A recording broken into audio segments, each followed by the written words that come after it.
Biografia de Gladys Aylward, capítulo 13. Lida por milhões de pessoas. Gladys enrolou a atadura várias vezes ao redor da mão de Frances. Então ela deu um tapinha no ombro do filho adotivo. Está melhor que na semana passada, ela disse de forma gentil. Em 2 ou 3 semanas você poderá retirar as bandagens e aprender a usar a mão de novo. Ela tentou soar alegre pelo bem do filho, mas por dentro Gladys se sentia muito cansada. A guerra se arrastava havia quase 1 ano e meio, e a política de arrasar a terra só parecia piorar as coisas. Toda vez que um exército japonês marchava até uma aldeia destruída deliberadamente, os chineses incorriam em consequências terríveis. Eles mandavam aviões que voavam baixo sobre a área, lançando bombas e metralhando tudo o que se movia. Assim, Frances precisou ter a mão direita enfaixada. Ele ouviu o zumbido dos aviões e começou a correr o mais rápido possível. Mas não foi rápido o suficiente. Uma rajada de metralhadora salpicou o chão. Ele foi atingido na mão e perdeu 3 dedos. Muitos outros no distrito perderam muito mais que os dedos.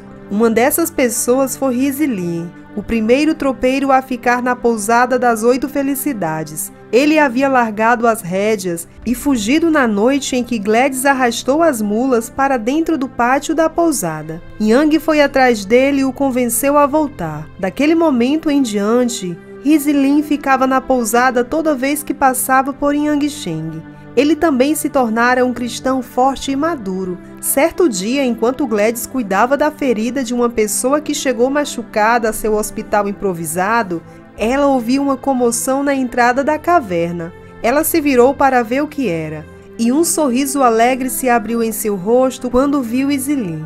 "Bem-vindo! É uma honra receber sua visita", Gladys exclamou em voz alta. Enquanto andava até ele, ela sentiu que algo estava muito errado. Ele parecia o Iselin que ela conhecia, mas ele não agia de modo habitual. Em vez de cumprimentar Gladys com entusiasmo como costumava fazer, ele ficou parado na entrada da caverna, olhando fixamente para ela. Seus olhos pareciam tristes sem brilho.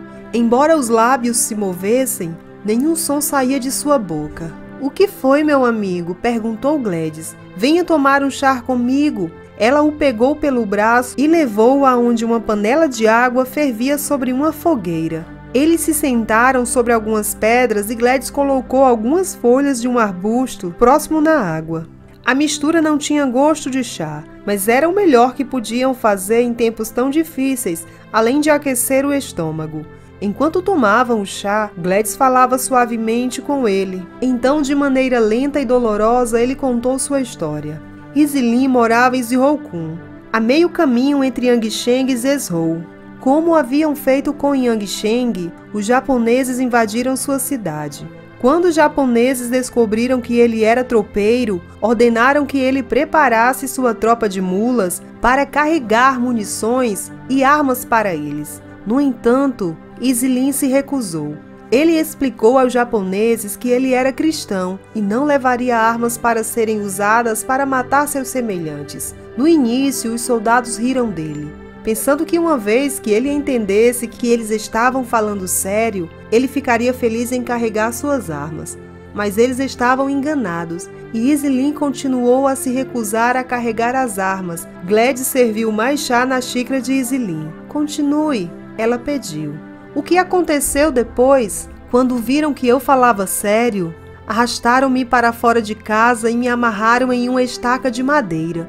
"Foi isso então", pensou Gladys. Não admira que Iselin estivesse tão chateado. Ele fora gravemente torturado pelos japoneses. Iselin ficou em silêncio por um longo tempo, como se estivesse criando coragem para continuar a contar sua história. "Eu pensei que eles me torturariam", ele finalmente continuou. "No entanto, eles não me tocaram. Em vez disso, começaram a trancar as portas e janelas da minha casa com tábuas e pregos. Minha esposa e meus filhos estavam lá dentro." Sua voz sumiu. Gladys pôs a mão no ombro dele para o confortar. "Fogo", ele disse em um sussurro. "Eles incendiaram minha casa." Gladys enxugou as lágrimas que agora caíam por seu rosto. Mais tarde, Alguns vizinhos me desamarraram, mas não havia sobrado nada. Eles todos se foram. Tudo se foi. Com a história contada, Iselin ficou em silêncio olhando para o chão. Não havia nada que Gladys pudesse fazer para consertar o terrível mal infligido. Entretanto, ela podia garantir que sua família receberia um enterro cristão digno. Ela e alguns dos cristãos foram a Zirroucum e retiraram os restos carbonizados da família dele. Eles cavaram uma grande sepultura no cemitério, fizeram orações, cantaram um hino e enterraram os corpos. Iselin ficou grato pela ajuda, mas ele nunca mais se recuperou totalmente. Até o fim da vida, passava longos períodos olhando para o nada, e às vezes ele passava dias sem falar uma única palavra. A guerra era horrível. Não passava um dia sem que alguém chegasse à caverna de Gladys com uma história triste para contar. A China estava em alvoroço. Os soldados nacionalistas combatiam um antigo inimigo, os comunistas, que tentavam tomar o controle da China havia vários anos, e os dois exércitos tentavam livrar o país dos japoneses. Enquanto a guerra continuava, milhares de crianças eram separadas dos pais ou acabavam órfãs. Vindas de lugares a mais de 150 quilômetros de distância, algumas crianças encontravam o caminho para Aiwendé. Elas tinham ouvido que ela cuidaria deles, e ela cuidava. Gladys desistiu de contar quando o número chegou a 150 crianças. Mesmo assim, elas continuavam vindo. Cada dia era uma luta maior para encontrar comida e roupas suficientes para todas. Por fim, chegou até Gladys e as crianças na caverna a boa notícia de que os japoneses haviam se retirado de Yangsheng e estavam recuando e liberando todo o caminho até Zhezhou. Gladys se certificou de que o relato era verdadeiro e voltou para a pousada das 8 felicidades com as crianças. A maioria dos outros cidadãos sobreviventes de Yangsheng também voltou. O velho amigo de Gladys, o mandarim, não estava mais lá. Na tentativa de consolidar o controle da área, os japoneses capturaram muitos mandarins e os executaram. Para evitar ser capturado, o mandarim fugiu de Yangsheng com a família logo após se tornar cristão. Alguns grandes reparos precisavam ser feitos na pousada. As paredes deviam ser escoradas e um telhado substituto tinha que ser construído, sem mencionar um novo piso no andar superior. Logo o antigo prédio estava repleto de vida e das vozes das crianças de novo. Assim que os reparos na pousada foram feitos, Gladys partiu para visitar a missão em Zhezhou e ver se ela poderia fazer alguma coisa para ajudar David e Jean Davis. Ela estava preocupada com eles. Eles estavam abrigando centenas de refugiados de áreas afastadas. Quando chegou, Gladys descobriu que não precisava ter se preocupado. O casal disse a ela que os soldados japoneses haviam se comportado muito bem em Zhezhou e não mataram nem torturaram ninguém. Eles sempre tinham doces nos bolsos para as crianças, e muitos deles vieram para as reuniões da igreja da missão. Para o casal de missionário, os japoneses não eram temíveis, isto é, até uma noite escura e sem lua, logo depois da chegada de Gladys. Gladys foi para a cama cedo e dormia profundamente à meia-noite quando os gritos começaram. Ela acordou com um sobressalto, e ao perceber que os gritos provinham do dormitório das mulheres solteiras refugiadas, saltou da cama e saiu correndo até o quarto. Ela correu para o dormitório e abriu a porta. Havia cerca de 50 soldados japoneses gritando e empurrando as mulheres aterrorizadas. Alguns deles estavam arrancando as roupas delas também. Gladys respirou fundo e entrou no quarto com ímpeto. Um soldado japonês a viu chegando e puxou o rifle em sua direção.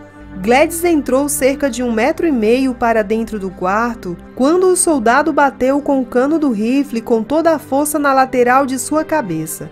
O som do baque seco soou enquanto Gladys desabava inconsciente no chão, com sangue fluindo do corte na cabeça. Ela conseguiu recuperar a consciência várias horas depois, e quando ela acordou, o casal de missionários contou o que havia acontecido depois que ela fora atingida. David também ouviu os gritos. Ele chegou ao dormitório das mulheres no momento em que Gladys foi atingida na cabeça. Sabia que não podia fazer nada para afastar 50 homens armados, então gritou para todas as mulheres começarem a orar. Algumas delas o ouviram e caíram de joelhos. Um soldado balançou a ponta do rifle na direção de David, atingindo-o no rosto, fazendo-lhe um corte de um lado ao outro. Quando David caiu de joelhos, ele continuou gritando: "Orem! Orem!" Isso deixou o soldado que o atingiu com muita raiva. O soldado apontou o rifle para a cabeça de David e puxou o gatilho. A arma não disparou. Ele puxou o gatilho de novo. A arma novamente não disparou. O soldado começou a puxar o gatilho freneticamente, mas o rifle não disparava. Por fim, ele afastou a arma da cabeça de David e saiu porta fora com muito medo. Enquanto isso, as mulheres continuavam fazendo o que lhes fora dito. Uma por uma, elas caíram de joelhos e começaram a orar. Os soldados não sabiam o que fazer. Aquele ataque estava sendo diferente de qualquer outro. Enquanto os soldados discutiam entre si sobre o que fazer em seguida, o capitão chegou e ordenou que todos voltassem ao quartel. "Alguma mulher se machucou?" perguntou Gladys. E eles disseram: "Nenhuma." Gladys escondeu a cabeça no travesseiro de novo, esperando que a guerra acabasse logo. No entanto, as coisas pioraram. Enquanto ela estava longe de Yangcheng, menos o filho mais velho se juntou ao exército nacionalista chinês. Poucas semanas depois de se inscrever, Gladys recebeu a triste notícia de que ele havia sido morto em combate. Vários meses após o incidente em Zhezhou, Gladys teve a oportunidade de contar aos outros o que estava acontecendo na China. Theodore Witt, um jornalista americano, percorreu o caminho até chegar à província de Shanxi. Enquanto lá, todos lhe contaram sobre uma pequena inglesa que ajudava os refugiados nas montanhas. O nome dela era Ayendé, e quase todo mundo que ele conhecia lhe dizia que deveria entrevistá-la. Theodore Witt decidiu seguir o conselho e encontrar a tal Ayendé. Ele encontrou Gladys em Yangcheng, cercada por órfãos, vítimas de bombardeiro e novos convertidos. Ele ficou surpreso com o trabalho realizado por ela e com a sua escolha de ficar em uma zona de guerra em vez de fugir para sua segurança. Theodore Witt fez várias perguntas a Gladys, respondidas por ela com alegria. Ela esperava que o artigo escrito por ele fosse publicado a fim de as pessoas lerem sobre os problemas que ocorriam na China. Ela nunca sonhou que a história seria publicada em uma das maiores revistas de notícias do mundo. A Time comprou e publicou o artigo de Theodore Witt sobre Gladys, e ele foi lido por milhões de pessoas nos Estados Unidos, na Grã-Bretanha e no mundo todo. Durante todo o tempo, Gladys mantinha-se ocupada com o trabalho missionário nas pequenas aldeias ao redor de Yangcheng. Ela viajava de aldeia em aldeia, encorajando os cristãos convertidos e orando com eles. O general do exército chinês, estacionado na área, decidiu que Gladys provavelmente sabia mais que todos a respeito dos movimentos das tropas japonesas no campo. Ele pediu para Gladys lhe contar para que lado os soldados japoneses estavam se dirigindo toda vez que os visse. Ele também desejava saber como os soldados tratavam a população local. Gladys ficou feliz em ajudá-lo, se isso de fato ajudasse a tirar os japoneses da China. Sem nunca usar a palavra, Gladys sabia que havia se tornado uma espiã para a pátria adotiva. O general começou a fazer perguntas a Gladys sobre seu trabalho. Ele mal pôde acreditar quando ela disse que tinha quase 200 crianças sob seus cuidados. Ele não conseguia entender como ela os alimentava todos os dias. Gladys também não conseguia explicar, mas de alguma forma ela conseguia dar comida a todos eles. O general disse a Gladys que ouvira falar que havia muitos orfanatos na província de Shanxi, criados por Song Meilin, esposa de Chiang Kai-shek, o líder do governo nacionalista chinês. O governo havia tomado as faculdades e os templos e os transformaram em orfanatos para alguns dos milhões de crianças órfãs por causa dos combates brutais.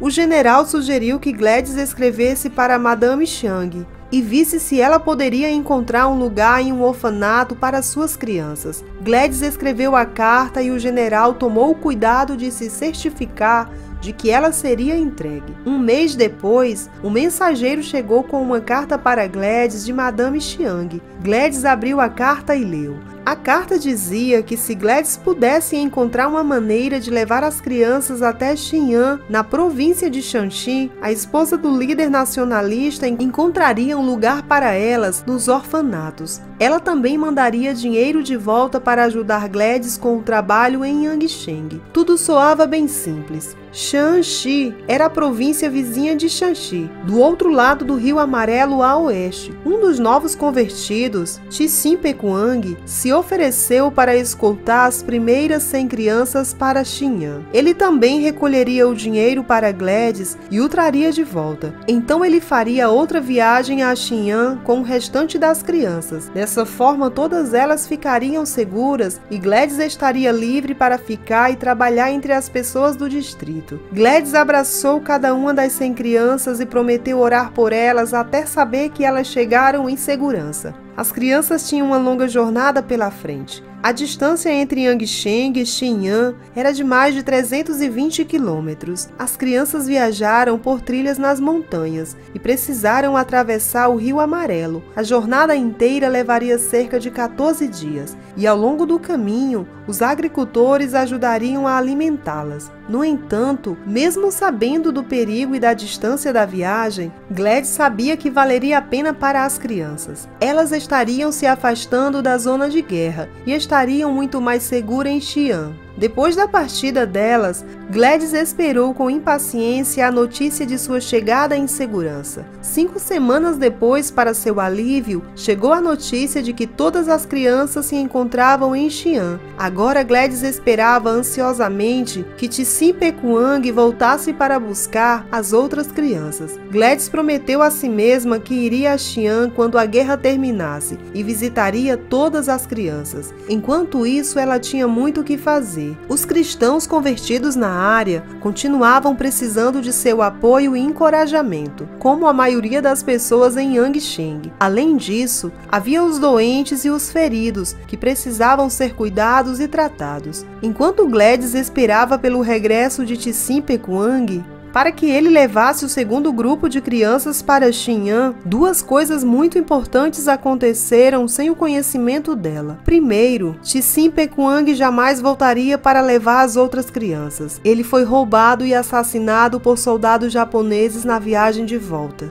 Segundo, uma cópia do artigo da revista Time sobre Gladys caiu nas mãos dos japoneses. Ai Wendé se tornara uma mulher marcada.